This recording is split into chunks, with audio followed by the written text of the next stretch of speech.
Welcome to the show, Dan Doty. Hey, how's it going, man? Good, man. Good to have you back. Good to be here. Really good to be here. Yeah. Last time we talked about finding your partner and creating a dream relationship. If the listeners want to go back to episode 144, check that out. It was a deep, good conversation with Dan.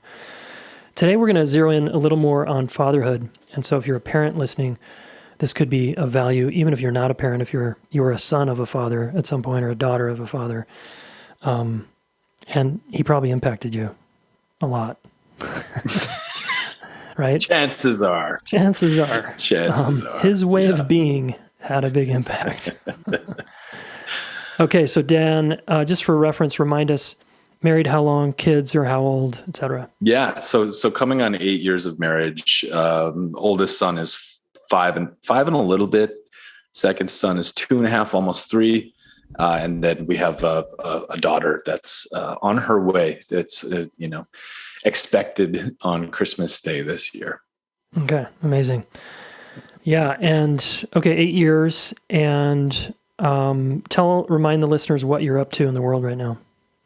Yeah, I've dedicated the most of the last 2 decades. It's surprising for me to be able to say that number yet, but I spent most of my adult life serving men in different transformational capacities. As similar to you, Jason, we share some background, right? So I was a wilderness therapy guide when I was younger. I sort of took that as a clear directional calling and have been really just obsessively and compassionately working to support men in many different ways. And so I was the co-founder, the creative founder of Every Man. I've been really at the forefront of sort of a current iteration of men's work in the world. And where I'm focused now is really refining the tools and the practices and all the things that I've done in offerings for fathers specifically. It's where my heart is. It's where my life is. And it's really just sort of a refinement of my overall mission. And so that's not, I guess, just to put it all out there. I also do, I am a coach. I work in corporate spaces and those things, but I'm turning my attention, my energy more and more, actually every single day, toward the fatherhood world. Why the shift for you? What's happened there for you? Partially, it's just personal, and I'm finding myself wanting to learn, wanting to grow, and to expand more about parenting and fatherhood. That's part of it. But I would say the real impetus is that there is a clear doorway that opens once a father has sort of been on the scene for a little bit, where there's a strong need for dads that have kids out in the world, living, breathing, interacting, and they can start to see viscerally, moment by moment, that their internal stuff, their baggage, their unfelt experience, their unfelt emotions begins to have a direct impact on their children, and it freaks them out. It brings them to this existential place of fear, which is, oh my gosh, I may be hurting my child just by like walking around and being me. Yeah. And so I'm meeting a need that's been coming to me. It's a need that's there, but again, I think it adds a layer of heartstrings and tugs. I've had the great fortune to do some deep healing with my own father. And I guess, you know what, man, just it is the most important job in my life at this time is being a dad. And I just feel called to go all in there these days. Yeah. I love your focus and your clarity there. It's so cool. And it's so needed. When you what are some of the, I guess, common challenges you have and or the men you work with have as dads? What are sort of the top couple of challenges that we're facing as dads, do you think, today? Yeah, a theme that's been really ripe lately is the acknowledgement that life is comprised of many different ways of being, but the juxtaposition between the doing part of life and the being part of life in the work, striving, ambitious, sympathetic nervous system, drive, and then also the corollary necessity of being able to slow down, be in touch, have compassion, be connected, give and receive love, those sort of two great pillars of life. And not saying that it's necessarily black and white, but it could be deciphered that way, right? Yeah. And just, there are so many, I have had the great fortune to be amongst a community or several communities of men that are really willing to work and really willing to go inside and really willing to sort of open up. And, the going back and forth between those two is hard, right? Yeah. So to go to work, put your clear focus into something all day, come home, make that transition into a different way of being, show up for your kids, show up for your partner, or whatever your relational status is. It's tricky. And so that comes up. That's like one of those hanger on issues that, doesn't seem to go away quickly. Yeah, for sure. I feel that tension plenty. 'Cause I know that if I work too much, my relationship with my wife and kids suffers. Yeah. Or if I'm overly involved in the family, my work starts to suffer, right? And I feel that kind of itch to get back, and I'm distracted, I'm not present. But vice versa too. I could easily get lost in work, but my kids and my wife kind of keep me on the ground, Yeah. and keep me in relationship, which I really appreciate. So what's the coaching there? Yeah. Well, I was just going to say, I'm in a moment of that right now. So I am heading into a big fall, a big push this fall of work. I'm launching programs, I'm doing all this stuff, and I'm taking family vacation for the next 2 weeks. And I have really given my word. I've given my word to really take vacation, like actually take vacation, right? And what a fight, what an internal fight. And I'm saving my wife from most of that fight because I take it on as my responsibility at this point. But it is so hard. Like the competing narratives there are so strong. So the coaching there, which I would say, I won't get down to the nitty gritty of it, but what comes to me and what has been a really interesting thing to follow is how to begin to reframe that problem as actually a real gift, like you just said, like the family and the kids can help you keep you grounded. And what I'm curious about and what I've been really like developing and working with men is the really listening to the feedback from both, right? And allowing those outside forces to really like shape and hone. And that's actually one of the most exciting things that I've found is that, we have kids, we have work, it's way too much, right? We're probably not designed to handle all of this input all the time. But I think with the right sort of ability to get feedback and right ability to surrender, sort of just some intentionality, that mix of too much has the capacity to really like form us into a pretty radically productive and compassion. Like all of the things can get sharpened. It's just it can be this opportunity for a crucible, right? To pop out on the other side of all this with far more capacity in both directions. Do a lot of the dads you work with, are they looking for, or just in the kind of dad space, are dads looking for like parenting advice, or are they more wrestling with this doing thing?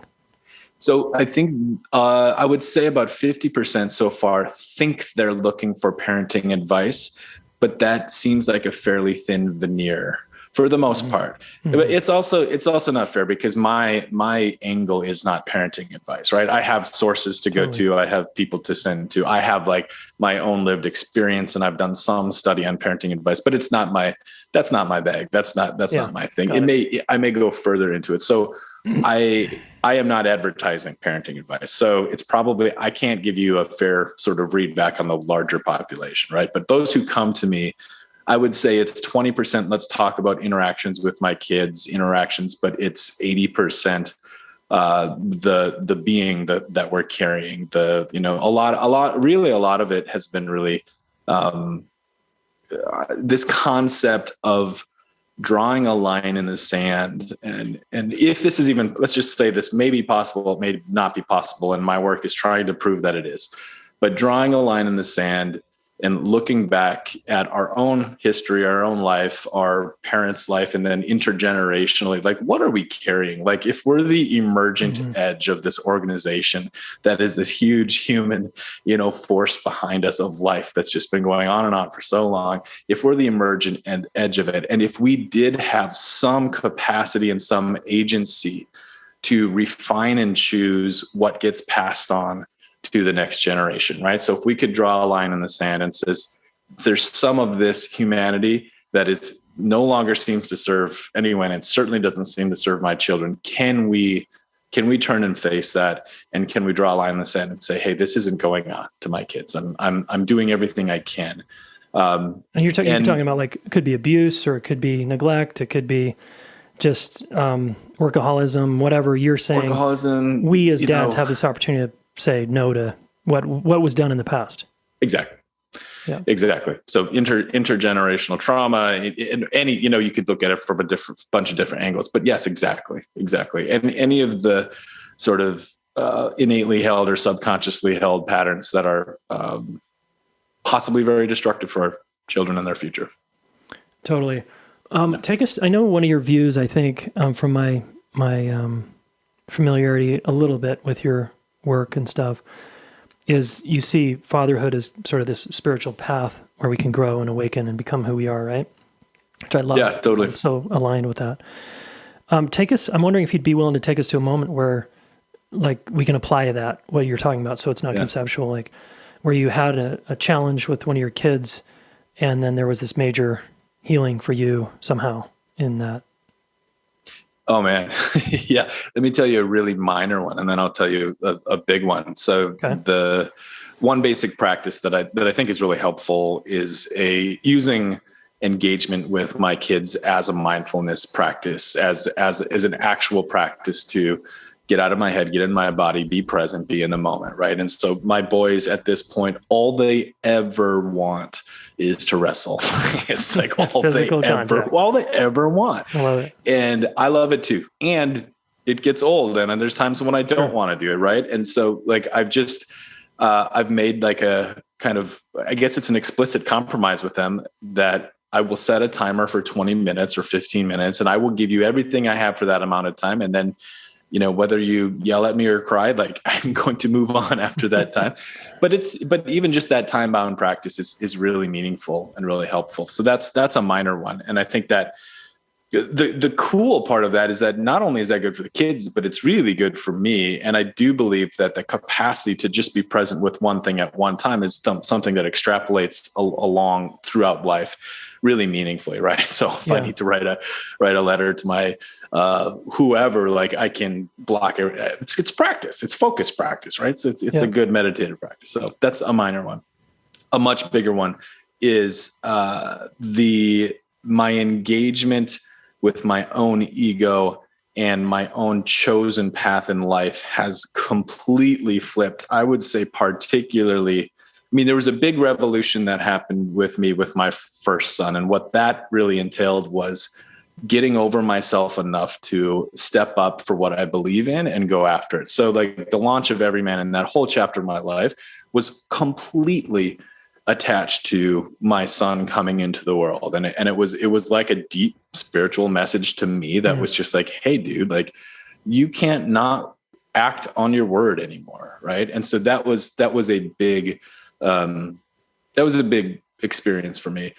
Interestingly, was deeply sort of molded and shifted and shaped by the birth of my second child, which was having had taken that step into the world to speak up for vulnerability and for men opening up. The next lesson was, hey, you may think you're putting your family first, but you're really not.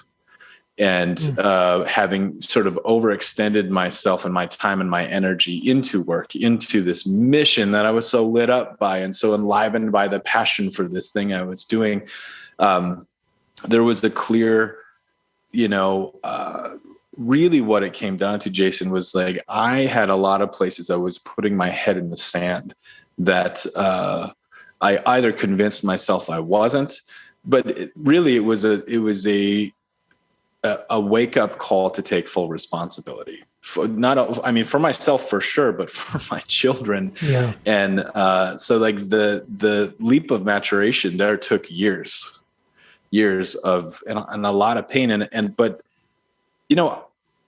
probably, maybe, who knows? I don't know how to game it out. Like, had I not had children, would I have had a mechanism to actually learn what taking responsibility meant? Maybe. I don't know. Yeah. But it's very clear that that was the trigger, not only the trigger, but the accountability mechanism for me to grow the hell up, man. Like, all the way. Wow. Okay. So are you saying your second son woke up in you this place where you'd been asleep and you weren't taking responsibility and you were kind of kidding yourself that you were more into work than your family? Absolutely. That's fair. Yeah. Okay. Because it seems like, a lot of dads will claim they're into their family, right? But they're actually, if we look at their daily actions, they're not. Yeah, and I'll just pull the curtain back a little bit. What that looked like for me was my youngest son being born in 10 days later, me being on national TV to sort of the biggest PR opportunity of my career at that point, and my household being in complete disarray. And there were some things, I don't need to get into all of it, but my youngest son came out with real struggles, breastfeeding and feeding. And so there was panic happening, which triggered my oldest son to stop talking and develop it like a very severe stutter, like overnight. And my wife really not being okay. And me, like, again, maybe I made an okay decision. Maybe I made the worst decision, but there were severe repercussions, consequences to me making those professional choices at that time. Yeah. I mean, that kind of example shows me how important the dad is in the family dynamic, right? And clearly to your boys, like your first son. And I think we don't really get how big of a deal it is for kids to be lucky enough to have two parents, right? Whether it's two dads, two moms, or a dad and a mom, whatever. It's significant. And when it changes, even with a divorce or someone working all the time or whatever, man, kids are really impacted. So, yeah. 100%. And part of it for me too was, and this also coincided with COVID happening too, but there was I wasn't home, right? And I can say that like practically, but also metaphorically, right? I was on the road. I was out leading retreats. I was gone, 80 days a year, 100 days a year. And there's my wife taking care of my two children at home. And and it seemed at the time that we had an agreement and it was okay and it's what I was doing, but that wasn't actually true, right? Like there wasn't checking in all the way. There wasn't complete buy-in. And so in terms of my spiritual journey too, I would say coming home is a good way to maybe name what's occurred since then. And so that's actual, right? We have like landed and we're in a place and we're committed to it. But it also I can map my own self-understanding and spiritual growth on that same thing. Like I needed to stop running the hell around right. And so it's been really powerful. Yeah. Yeah. That's so cool. It's back to the first thing you mentioned, which is doing, right? It seems like a lot of dads feel the pull of this provider, like whether you're in a traditional marriage or not, where both parents are raising the kids or both parents are working. It seems that it's very common for men to feel this deep pull inside of themselves to go hunt and provide for their family, right? And then now there's also pressure, you could say, for men to be more emotionally available to their kids, more heart-centered, more willing to stay at home and stick around and play with the kids. And so like our dads didn't have that kind of pressure. That wasn't the deal. Hey, it was like being a man was like, go work and go provide. But it seems like we have an added layer now of like, okay, go work and go provide and be successful and make good money for your family or whatever your lifestyle. Oh, and also be emotionally available to your wife, be present for your kids, don't just be a weekend dad, like actually take some time off work and blah, blah, blah, blah. And I'm just wondering if that has created more difficulty for some men, pressure and just more stress in a way. Like a million times it has. Yes. Yeah. Like that's the answer that I've seen for sure. And I think that I really do think we're being asked to win an unwinnable game in some ways here. Right. I think that, at least let me just say this, with the current training we've had, that task is nearly impossible, right? To crush it at work, whatever that takes, and then switch gears. And even, I would even say many men at this point are asked to be even the emotional anchor or rock for their family too, right? So to take the emotion and the compassion and that connection and really, fully be there, not only just even a supporting capacity, but really be there all the way. And, so my response to that is where are we at then? We can negotiate the conditions there one way or the other, right? We can negotiate to work less, we can, whatever that is.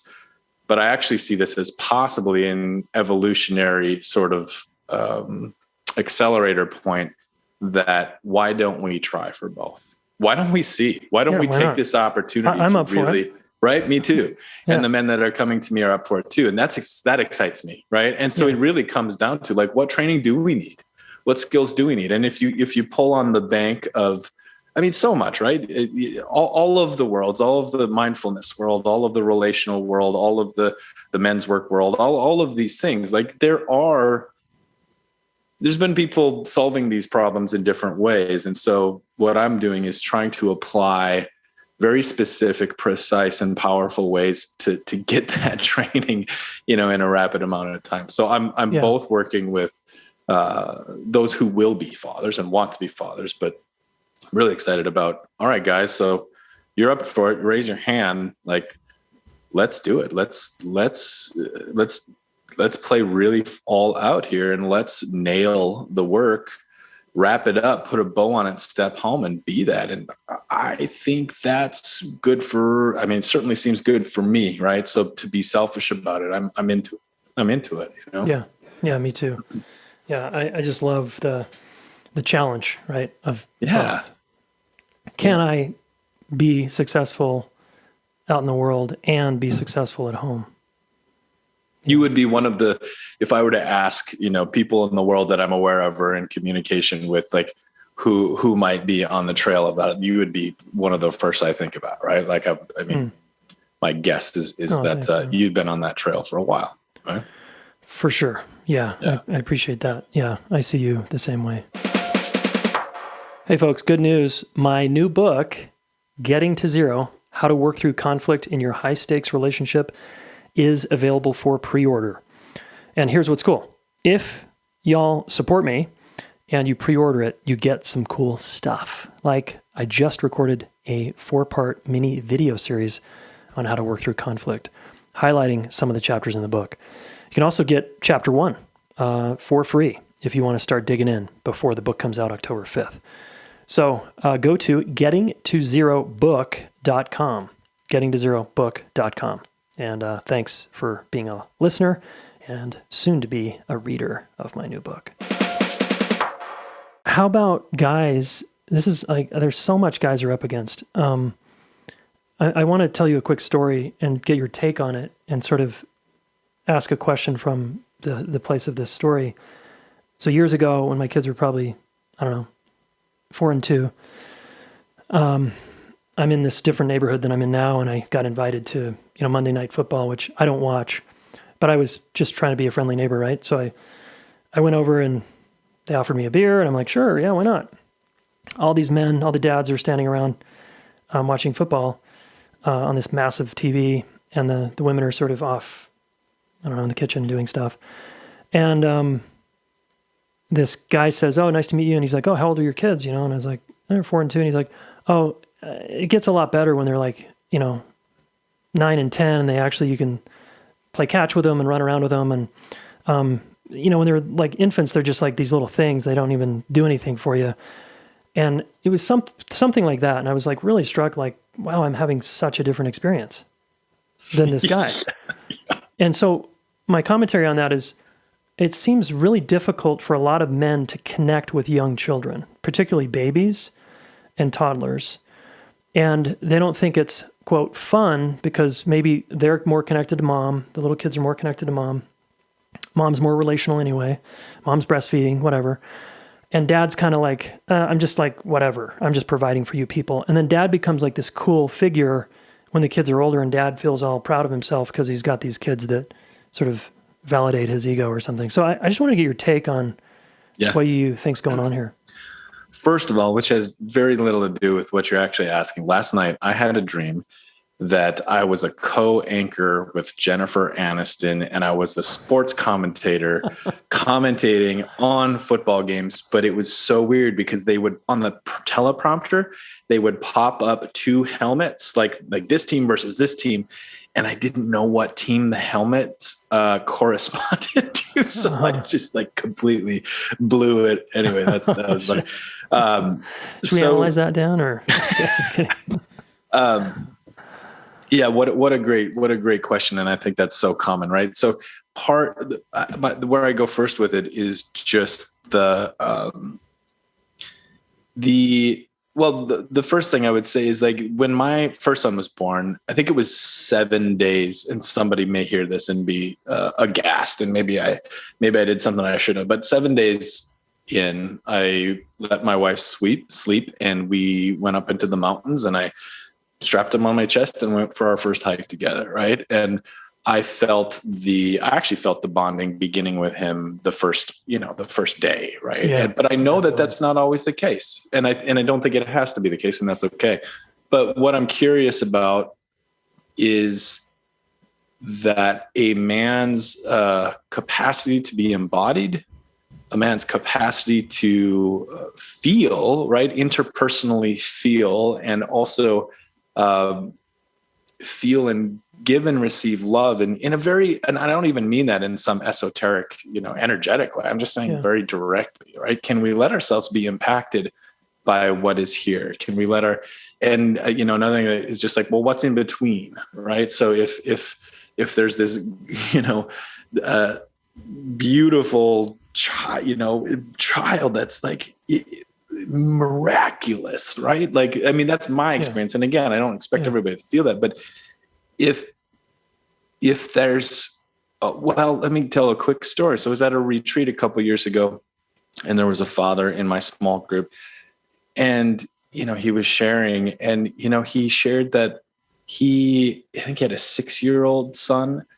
And at the time he couldn't cuddle. He couldn't snuggle with his son. It triggered him. It put him into a place of retracting, and he was uncomfortable. And oh man, and the compassion I felt for this guy just like was overflowing in this moment. It's like, oh man, I like what you're missing out on, like that love, like that deeply seated, saturated, safe love is there.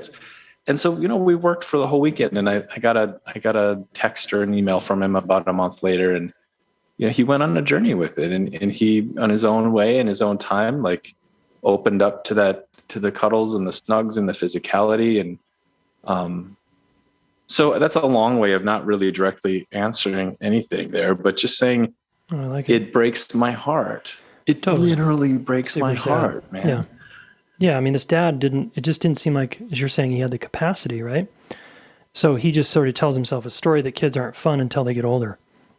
Yeah, well, he's literally living in some sort of constructed reality that tells the narrative that kids are a certain way, I'm a certain way, and that's just the way it is. We're on the railroad tracks that goes there. When in reality, the capacity to be embodied and present and in connection with what's in front of him is another reality that my sort of belief is that anybody can access that if they choose to, and they want to go through what it takes, right? Yeah, and I think you would say our kids' job is to like wake us up, right? Open our hearts and like hit us over the head with love and just like the amazing power of this, and to help us work through all the shit that didn't go so well in our childhood with our dad, or And it's like opportunity after opportunity left and right, right? Right. Well, and that's part of the spiritual practice part too here is that heart crack opening that again, and I don't think it happens for every man, but my gosh, if that's not spiritual, I don't know what is, right? Like to allow the space and the surrender to just let that love animate. My God. I mean, I get the chills even thinking about it, right? Like, yeah. What would be, Dan, what would be one simple practice? If a guy's listening and he's not feeling it, he's like, man, you guys, that's not my experience. And maybe he's judging himself for that. What's one thing he could do to start moving in that direction? Yeah, well, I would reflect on a moment where, even if it was a blip, even if it was such a fleeting moment, reflect on a time where you felt something, anything akin or close to that, like a moment where, you know, some tingles happened up your spine, or you felt like an upwelling of connection or compassion.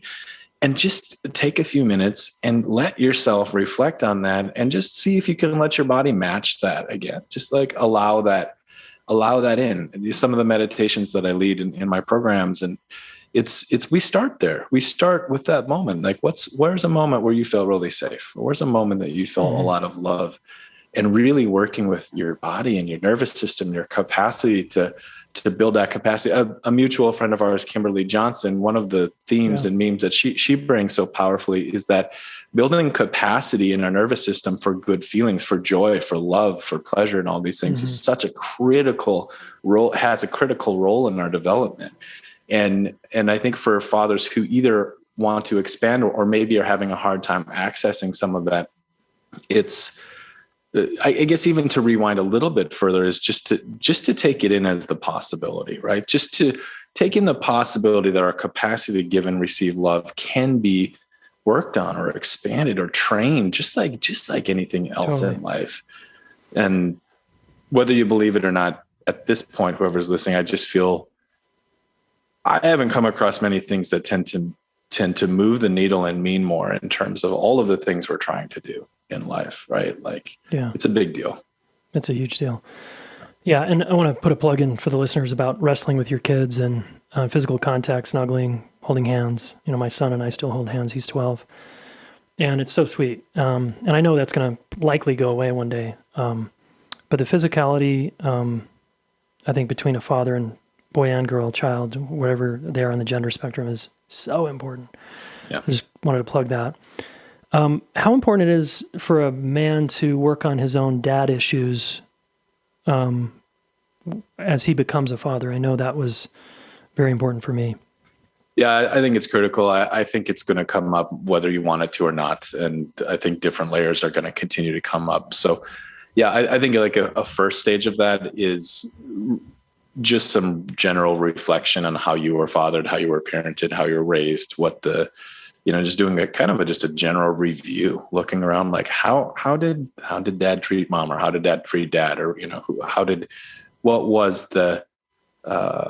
were the emotional sort of existential conditions of how I was brought up, right? And I'm sure many people listening have certainly gone to that step,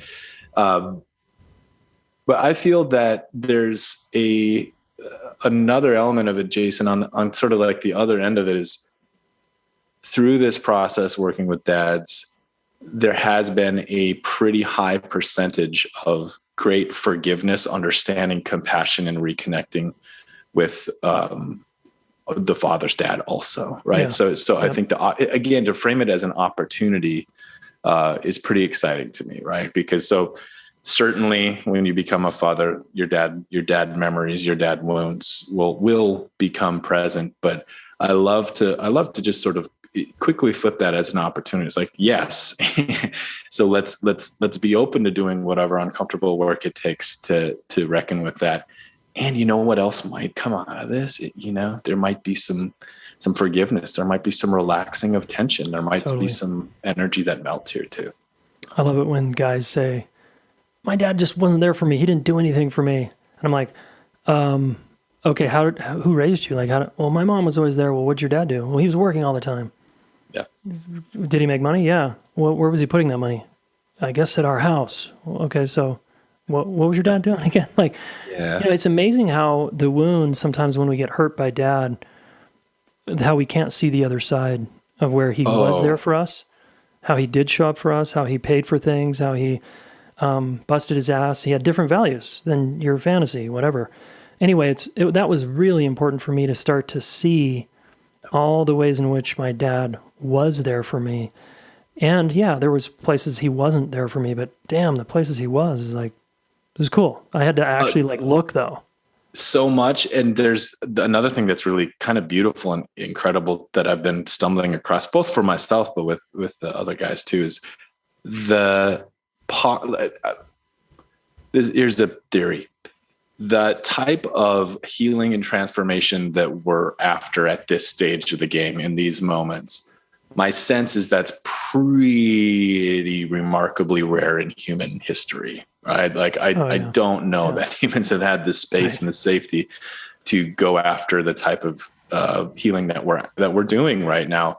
And I think with that lens, like it broke my heart open to look back on the sacrifices my father had made. And where would he have had the training? Freaking nowhere, man. He had no tools. Nowhere. He didn't have the internet.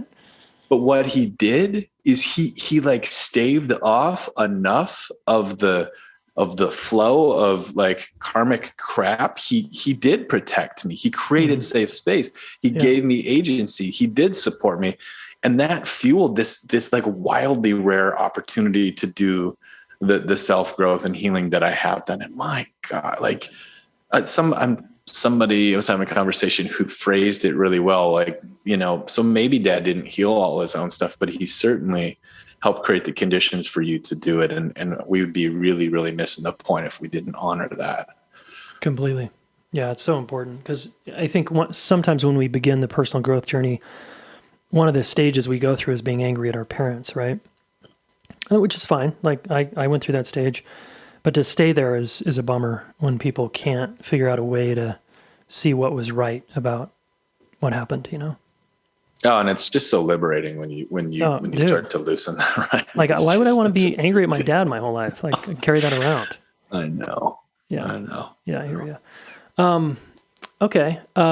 In terms of being, give us one practice for being. You talk about mindfulness meditation. As we start winding down, like, what's a way that a dad can practice being who's more of a doer? Yeah, well, I'll tell you one that I'm actually not recommending, but I think it's a good story. So I'll tell it. When we moved to California from Montana a handful of years ago, so this is a being practice, but it's also sort of well, I don't need to qualify it. I took it upon myself to learn how to smoke a joint and listen to Bob Marley on the beach and give myself full permission to do that. Yeah. Right. It was actually a really big deal. It was a huge deal. So coming from North Dakota and all of the anxiety and everything that I lived with, like that was something so foreign to me. I had no concept of how I could let myself do that. So that was I got pretty good at it. And you know what? I freaking loved it. And so, I trusted myself. I'm not abusing that in any sense, but that was really important. Right. Mm-hmm. I think that, and what that did was allow me a new avenue to let go of worry, let go of anxiety, actually enjoy something for just a simple pleasure, just to enjoy a simple pleasure. So that's kind of a funny one. A slightly more formal one is I would point to some of every man's basic practices, which are learning the basic emotional somatic reality of how it is to feel things, right? So when I am sad, I feel, what is it? What do you notice in your body when you're feeling sad? And just being able to track and speak the states of your body is really, really, really, really helpful and critical. And particularly when you get to the dad, because then, again, it's a 2-for-1 deal. You're beginning to regulate your system really well, but you're also modeling things to your children, which is just foundationally helpful, right? My kids are more emotionally competent at 2 and 5 than, my God, maybe I'm not even there yet, right? Yeah. Nice. Yeah, it seems like another one I would add, I love those, is, just holding your baby, right? Holding Yeah. a baby, either while it's sleeping or, if you're bottle feeding your baby, however it is, like those were some of the most special moments. Mhm. And also when your kid's crying and upset, there's the doing thing, which is usually what our dads did, was stop it. What are you crying about? Knock it off, which is like a dad trying to fix it and make it go away. Like one of our new capacities to me is like, how can we be with the screaming and the pain and actually hold the child? That I think is a really cool, kind of in the moment, very difficult at times being practice. So difficult. And the holding the baby thing is huge. And I'll put one more like fine point on it too, which is, how, you let a baby fall asleep on you Yeah. and they relax Okay. and they go out. But then if you hang for a while, there's like that next level of letdown where they like sigh and then their body just Oh goes, man. Oh, their body you're making just me goes miss like, those days. right. Well, that is such a beautiful human act of surrender. And so my encouragement, if you want to take it on, if you're in that place with your children, dads or moms, anyone really, let that happen. And then see if you can let go at that level too. See if you can match that surrender. See, and whatever that, just see if you can relax to that level with your baby. And I just feel like it's like such a delicious training for our own nervous systems, right? So to know what it feels like to be held to that level, to let go all the way. And yeah. Yeah, huge. Yeah, I really miss those days. So I'm like, God, I want another baby right now. Jealous of your one coming. So is it fair to assume, Dan, that a dad today, we're no longer living in the days of I just provide shit. We're now in a time where that's cool. And can you maybe provide your heart and your presence, that we're stepping into more of that type of fatherhood now? Yeah, I think it's both. I think it's well. I mean, I think it's different for everyone, and possibilities are sort of open ended, right? But I really do think it's a both at this point. Yeah, That's what a lot of us are being asked for sure. Totally. And just a plug for relationship stuff is you to be I think a really present dad, it requires relational, agility, right? Being with strong emotions, being able to soothe the child, being able to take responsibility when I was raising my voice and I was scary as a dad, right? All that stuff is like, that helps kids, I think, really flourish if I can learn more about relationally, just my own way I do that.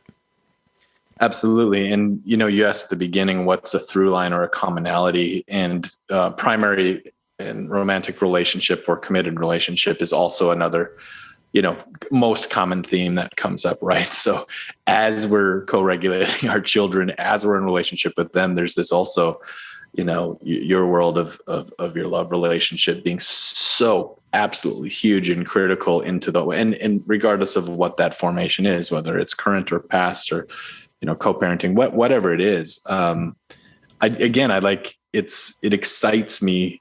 I think we both shared that we both did some of the wilderness guiding work. And I remember being a young man and being out there and like feeling the intensity of all of these humans, realities, and having to somehow parse through them and weave them together and create space for everybody. And I remember at the time being like, man, this has got to be good training for having a family. And nice. Yeah. I don't think it was in some sense, but now as a dad, like it's the scale on the intensity is so much more that, yes, I think it was a good training, but I just imagine like after this call, I'm going to drive home and I'm going to have, who knows what's going to happen, but for sure the kids are going to want to play.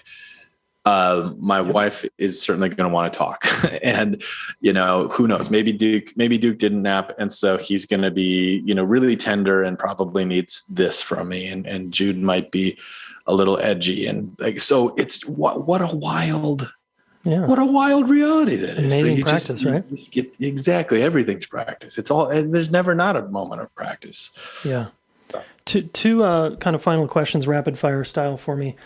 or for you is single moms that don't have a present dad. Dad's kind of offline and he's not doing the work and stuff. If they're listening, what would you say to them as a way to get, I don't know, like, because they're like, okay, I'm a mom, but does my child need male figures in his life? Like, what could she be thinking about?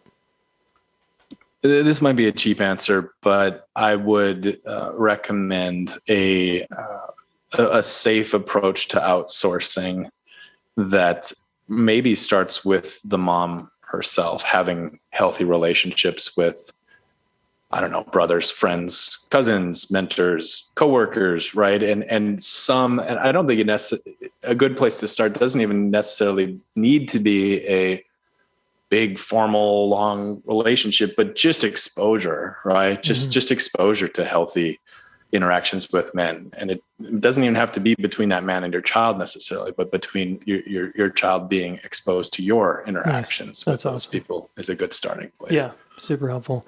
And then final question is, how important is your relationship with your wife to being the kind of dad you want to be? Can I just say all the way? like as critical, at least it seems this way, as critical. Well, it's actually interesting. I'll try, and I won't go on a rant here, but incredibly critical. And I love when she goes out of town and I get to have my own relationship with them all the way. That's cool too. Right. But yeah, fundamental would be the simple answer, I think. Nice. Okay. Actually, I'm sneaking in one more. I might have asked you this before, but I'm going to ask it again. So, as you know, we want to reach a lot of young people someday with relationship education. And if I was talking to 1,000 teens and I had their full attention and they were actually listening to me, and I could only say one thing though, teach them or share one insight about relationships with them, what would you want me to tell them?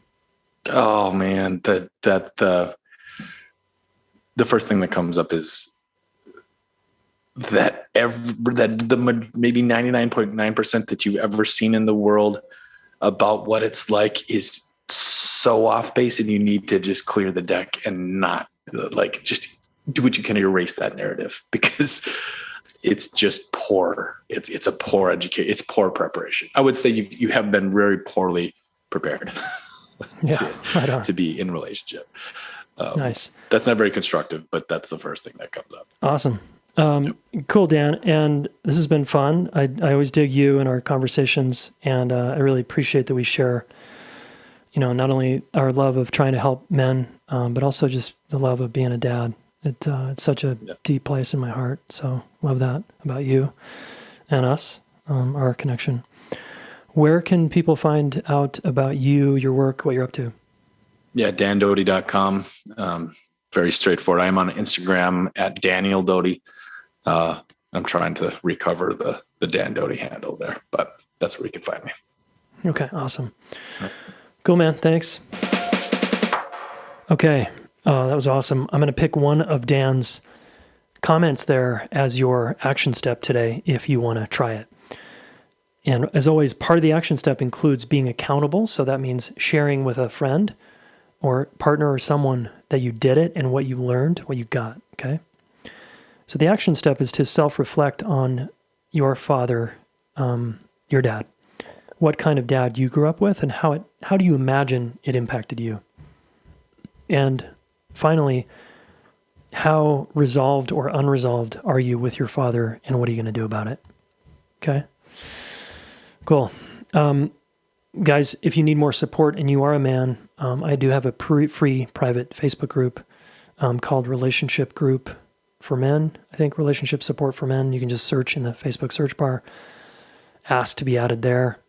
You can also join our bigger community group, relationshipschool.com/group. If you go to that page, it'll give you access to a couple free videos as well. Okay. All right, folks. Thanks and blessings. If you're in pain relationally and you need immediate support, our coaches can help you. I've trained almost 100 coaches at this point, relationship coaches that are amazing humans, and they have the chops to help you. get through this hard time, this hard moment you're going through. Or if you want to actually hire a coach and have someone in your corner to continue to up-level your communication skills, your listening skills, your conflict skills, these folks are incredible. Okay.